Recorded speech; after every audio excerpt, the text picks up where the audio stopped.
সংকল্পে বৈষম্যহীন একটি জাতি রাষ্ট্রে সনাতনীরা গর্বিত উত্তরাধিকার হিসেবে বেঁচে থাকার জন্য পরবর্তী প্রজন্মকে অনুপ্রেরণাদায়ী একটি সুন্দর দেশ উপহার দেওয়ার জন্য সম্মিলিত সংখ্যালঘু জোট আজকের যে সভা আহ্বান করেছে, এই সভায় আমি প্রথমে কৃতজ্ঞতা বলে স্মরণ করতে চাই শ্রীমান ডক্টর মহানবব্রত ব্রহ্মচারীকে, যিনি প্রথম দেশ স্বাধীনের পরে উপলব্ধি করেছিলেন সমস্ত সন্ত সমাজ, সমস্ত শ্রেণী বর্ণের এক হওয়া ছাড়া এই বঙ্গভূমিতে সনাতনীরা যথার্থ স্বাধীনতা লাভ করতে পারবে না।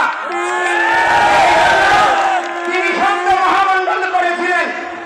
আজকে এখানে কেন্দ্রীয় নববন আশ্রম, তুলসীধাম, ঋষিধাম, শঙ্কর মঠ সহ আমাদের যত মঠ মিশন রয়েছে, মহাপ্রকাশ মঠ, জগৎবন্ধু সুন্দরের এবং বিভিন্ন সৎসঙ্গ, গৌরীয় মঠ সহ যত মঠ মিশন রয়েছে, প্রতিটি মঠ মিশনের নির্বাহী বা প্রধানগণ এখানে অংশগ্রহণ করেছে। এই জন্য সংখ্যালঘু সম্মিলিত জোট এবং সনাতন জাগরণ মঞ্চ উভয় পটভূমি থেকে আমি সমস্ত সন্তদেরকে কৃতজ্ঞতা এবং প্রণাম নিবেদন করছি এবং আজকে সমস্ত সনাতনী জনগোষ্ঠী শ্রেণী বৈষম্য ভুলে, মতদ্বৈততা ভুলে সমস্ত সংগঠন যে সম্মিলিত সংখ্যালঘু জোটের আহ্বানে এই কেন্দ্রীয় শহীদ মিনারে একীভূত হয়েছে, এই একীভূত হওয়াকে কৃতজ্ঞতা জানাচ্ছি এবং আপনাদের এই উত্তরদায়িত্ব পালন করার জন্য আপনাদের পূর্বজরাও, আপনাদের পূর্বপুরুষরাও গর্বিত হবে বলে আমি দৃঢ় বিশ্বাস করি। আজকে আমরা বাঙালিরা এই বঙ্গভূমির সন্তান। একটা জিনিস মনে রাখবেন, পৃথিবীর আন্তর্জাতিক প্রতিটি সনদে ভূমিপুত্রদের স্পেশাল অধিকার রয়েছে। অথচ আজকে আমরা এই যে বঙ্গভূমি বাংলাদেশ বলছি, এই বঙ্গ শব্দটা আসছে কোত্থেকে?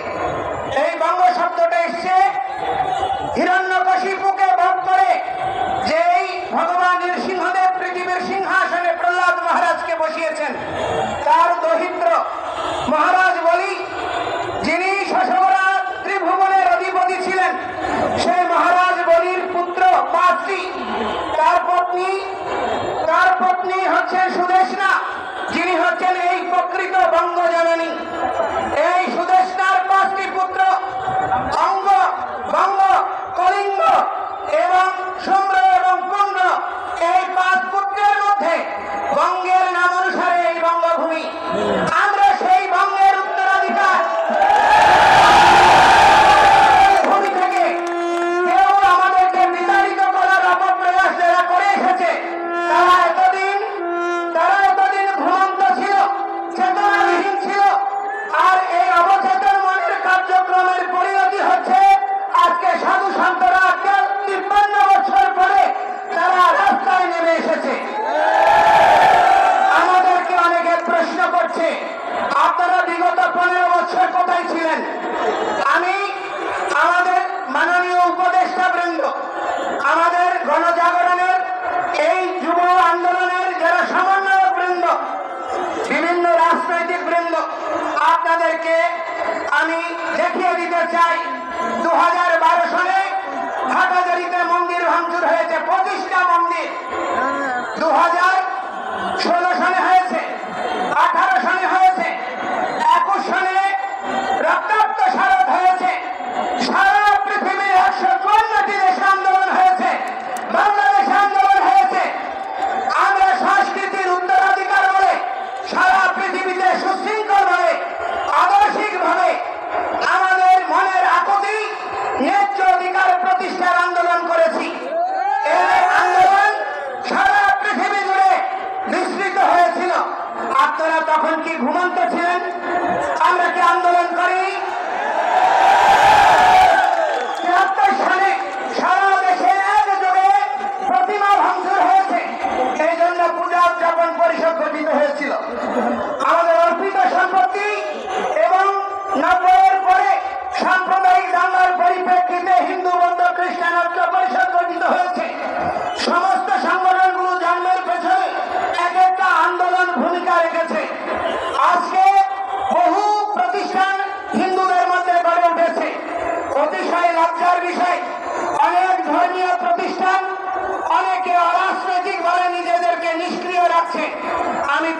প্রশ্ন করতে চাই, কোনটা রাজনীতি? সনাতন ধর্মই বিশ্বের রাজনীতি শিখিয়েছে। এখনো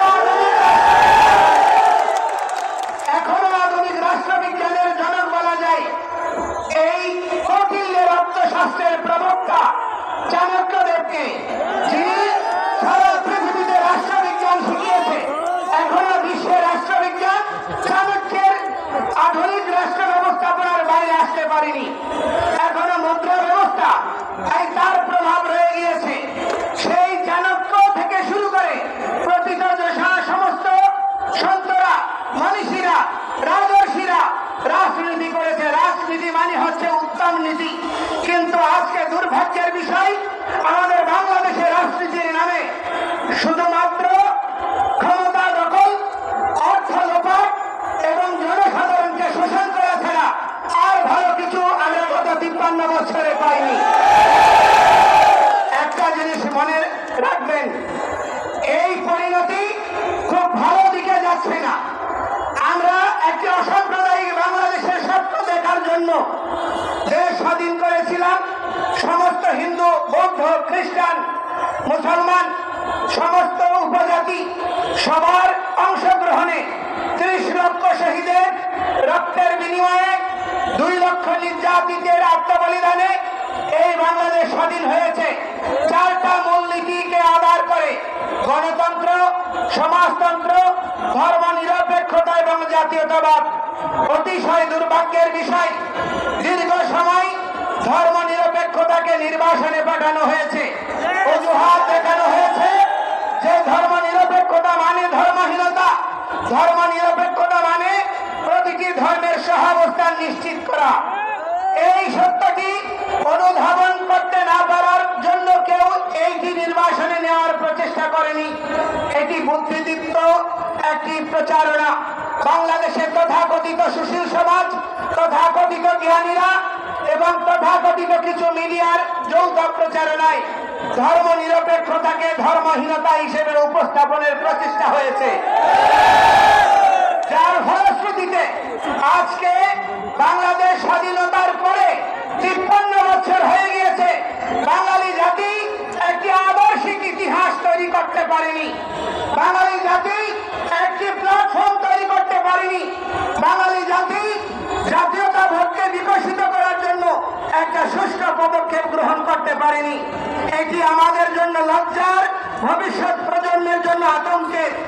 এই জন্য এই আতঙ্কের নিরসন হওয়া জরুরি।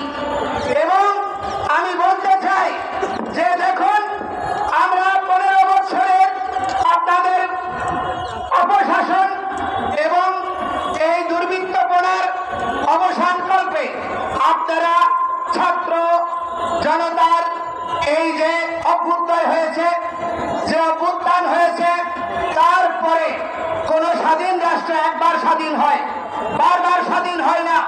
কিন্তু এই স্বাধীনতা কেন আমরা ধরে রাখতে পারিনি? এই দেশে কেন সাম্প্রদায়িকতা, দুর্নীতি, ক্ষমতা লিপ্সু মানসিকতা বিকশিত হয়েছে? এর জন্য দায়িত্ব কোন রাজনৈতিক দল এড়াতে পারে না। আমি আপনাদেরকে বলতে চাই, এর জন্য কোন শিক্ষাবিদ এড়াতে পারে না। কারণ আমাদের প্রত্যেকের মধ্যে লেজুর বৃত্তির মানসিকতাই আজকের এই বিপর্যয় নিয়ে এসেছে। ছাত্র জনতাকে মাঠে নামতে হয়েছে। তো সেই স্বাধীনতা, যে স্বাধীনতা আপনারা নতুন করে উপভোগ করতে চাইছেন, কাকে পরাধীন করে, কাকে পরাস্ত করে? যেই পরাস্ত করেছেন আসরিকতাকে, দুর্বৃত্তপনাকে, সেই দুর্বৃত্তপনা এখন দেশের প্রতিটি প্রান্তরে ছড়িয়ে পড়ছে। আজকে প্রতিটি